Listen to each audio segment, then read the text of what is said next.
Your patrons should be able to access BusyThings using their barcodes. And when you subscribe to BusyThings, you should be given a link that you can put on your library website and see something like this. Now, depending on what you subscribe to, you will get either these 3 age bands or the whole of BusyThings, which encompasses content from age 3 to age 11. Okay, so what we're looking at here is access points to the content that's pre-configured to this age range. Okay, so BusyThings has content from age 3 all the way up to age 11.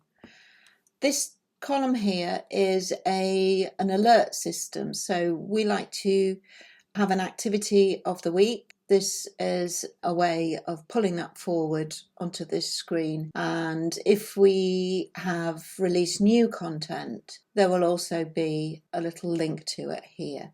Let's have a look in age 5 to 6.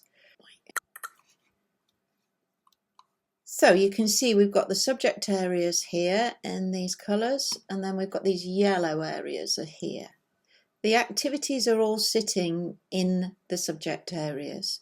There is over 1,000 activities on BusyThings for libraries. I think 300 of those approximately are in the age range 3 to 6, and then the remaining 600 are 6 to 11. But some activities do appear in different age bands, but they will be configured to be more difficult or less difficult. So you might have the same game, but higher up in this age range, they'll be using bigger numbers. Right, so going back into here, let's explore the maths content. So the children are free to obviously explore, and if they're non-readers, they can use the icons so they can remember where they've been and which areas they like best. So if I go into shape, you can see several different activities here. So it's important to realise that in BusyThings there's lots of different types of activities. So here we've got a labelling activity. This is a categorising activity. This is a game. The children, there is something for every type of learner on every screen. So let's start with a game. Behind the scenes, we're also tracking what the children are playing. The most sort of gives it a star to pull that out. So this activity is roadblocks, and it progresses automatically. So the idea is that you complete the road so that the chicken can drive forward. So if I drag that down there, if I was doing this on a tablet, I'd obviously be able to do it with a touch screen. But the activities all have the ability to either be played with a mouse or on a touch screen. Okay, so now it's given me 2 possible shapes, and the activity will continue to progress like this. It's important to realise that we believe in not discouraging the children, so if they do get it wrong, there is never sort of overly negative feedback, and the children can enjoy exploring our content and learning by trial and error. Okay, so that was an example of a game for a 5-year-old. Our hope is that the children will find the content that they like best and be able to remember how to get back there, because BusyThings is a very visual platform. I'm going to go into Snowflake now, because this is an example of an art activity, and where really it's not possible to kind of go wrong. So if I use a different tool here, what I wanted to point out here was that when a child is finished, if they're in the library or they're at home, the save system for a piece of work involves emailing a link.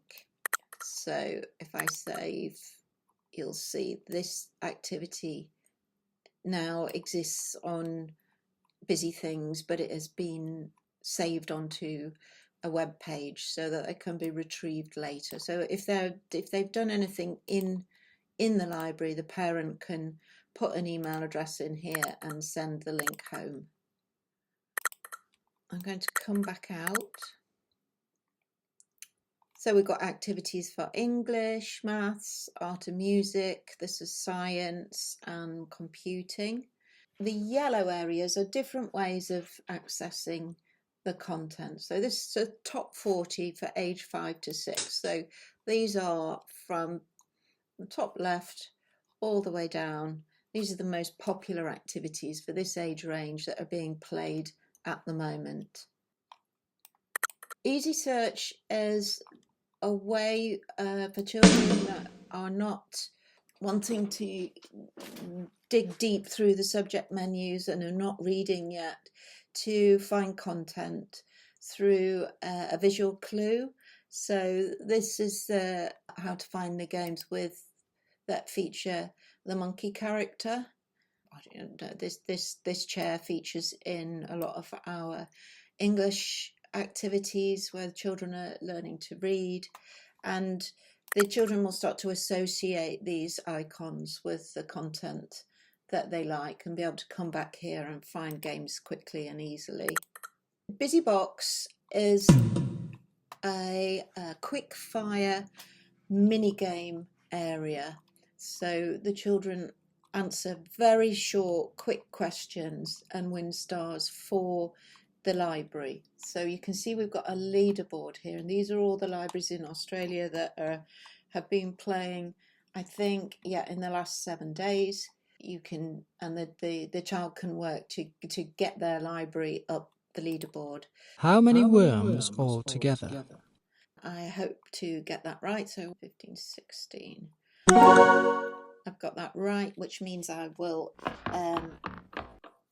get some stars. There we go. So I've earned 1 star.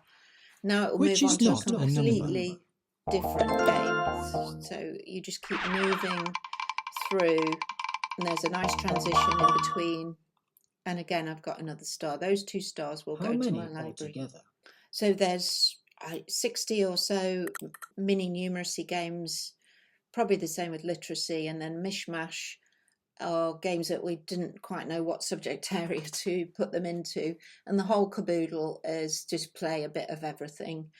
Right, so I'm going to go up and look by contrast at some content for older children. So if I go up to age 9, you can see we've got more subject areas. We've got these digital tools, design and technology, geography, history. It's all starting to get a bit more curriculum based. And the BusyBox isn't there because that's for the younger children, but we've still got the top 40 and the latest releases. And Minor Birds times tables. Children can play against each other here. So if I wanted to play with a friend, I'd change that to human. Each child can play at a different level. A younger sibling may just be answering 2 times table questions, but competing against an older sibling who is doing the harder ones. So let's leave it like that. So this activity is about collecting worms and answering times table questions. 3 times 2 is 6.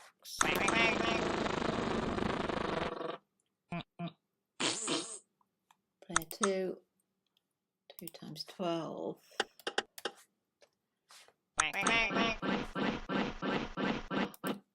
Okay.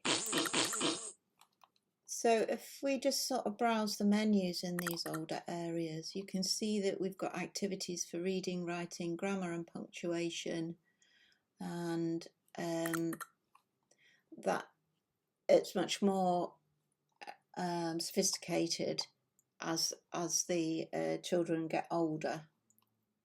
If I go into digital tools, you can see that there are some tools on here that the children can be creative with. So the Paint and Publisher is a tool where the children can create a painting or a picture with some writing, piece of writing.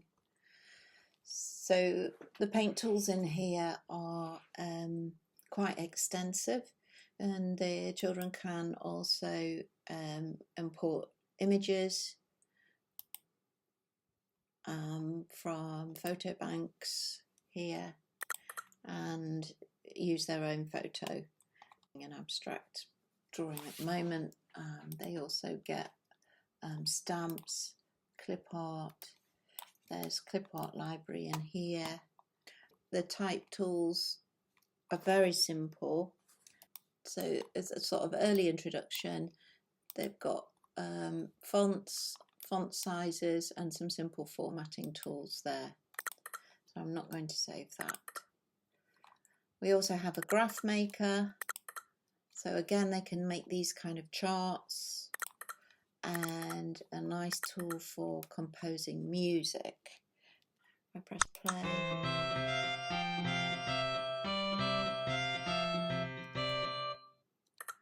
Okay, I think that's all I'm going to say for now. If there's anybody wants a one-to-one tutorial or support, then please just email me at rachel@busythings.co.uk.